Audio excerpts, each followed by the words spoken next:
Courtney Fingar, editor of FDI Magazine.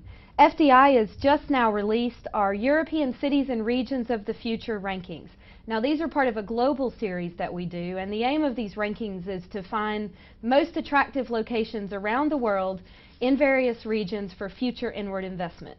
We rank each region every 2 years, so we've come up now again for the time to examine Europe. And it's quite an interesting time, in fact, to talk about Europe with all the trouble in the news about the Eurozone, a potential crisis, and economic worries. This is probably an even better time to look and see what is actually there in the way of FDI, because the FDI story, while it's affected by the economic situation, is also its own story. And within all the gloom and all the problems, which are very real in Europe, there are still bright sparks for investment, and there are still lots of investment opportunities across this vast and varied continent. And so the rankings really pick that apart and try to find where companies might be looking in the next few years for investment and what different cities and regions across Europe have to offer companies looking to expand.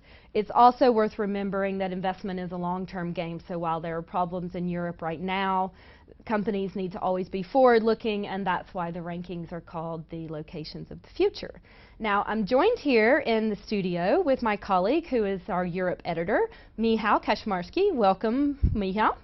Now, you've been looking over the rankings, obviously, as our Europe editor. These would be of great interest to you, and you are, of course, familiar with our data and our products and how we compile these. So I'm just curious, first of all, what strikes you as interesting or perhaps even surprising in these rankings?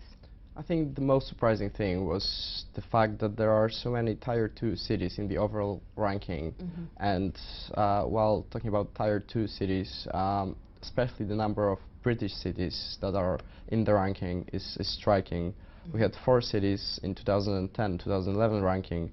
In the newest one, we have 8 British cities. Mm-hmm. And cities such as Reading or Bristol or Cambridge came really high in the ranking. So it is really surprising. It is even more surprising than the fact that London is the #1, because it's been the same situation for a number of years, I think 3. So yeah, London is the bright spot, despite what we can see behind us.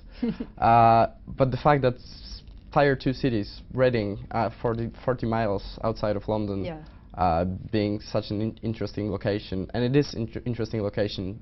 If you look at the kind of businesses that we have there, we have Oracle, Microsoft, Bang & Olufsen, so big corporations choosing this place to put their headquarters or to locate their operations over there. Yeah. The interesting thing, I think, about Tier 2 cities is that they do also benefit from proximity to the Tier 1 cities, and Reading is probably a good example of that. Yeah, as long as links with the major cities are good, Tier 2 cities can really benefit from FDI inflow.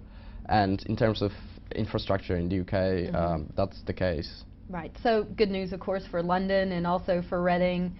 What about in other parts of Europe? Let's talk about Eastern Europe, for example, which has got quite a lot of interesting investment destinations there. It is interesting indeed, and it was interesting this year as well, especially the fact that Moscow was the #1 city in Eastern Europe for FDI.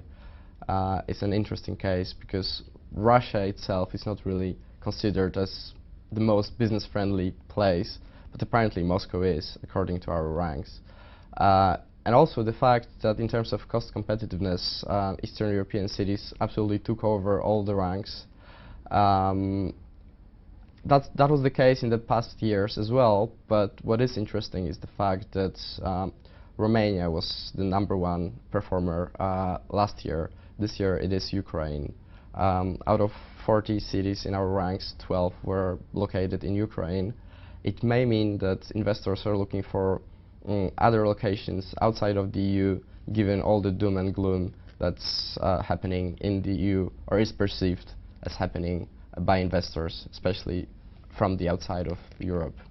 Investors, they always have to be looking for the next emerging spot as well, haven't they? Once the more established places become saturated.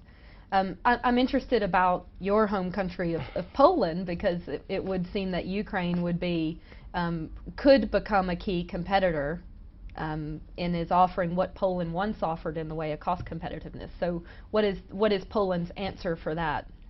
Poland's answer, answered by me, is that we don't really compete at the same level, mostly because we are switching from cost competitiveness to labor competitiveness, meaning we are mostly putting our bets on highly educated fields that require highly educated workforce.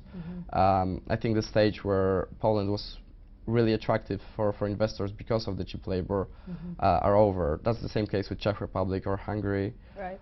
So although it is still relatively cheaper than Germany or wherever else in Western Europe, it's mostly the focus on educated workforce that counts. Right. Okay, thank you very much for that, Michał. And you can find much more information about these rankings, including the full rankings themselves, here on www.fdiintelligence.com. We will also be at MIPIM in Cannes. Michał and myself will be there, along with our colleagues, and we will be presenting awards to representatives from all the winning cities and regions. So if you represent one of these locations, we look forward to seeing you there. Otherwise, please stay tuned for further information on our website. Thank you.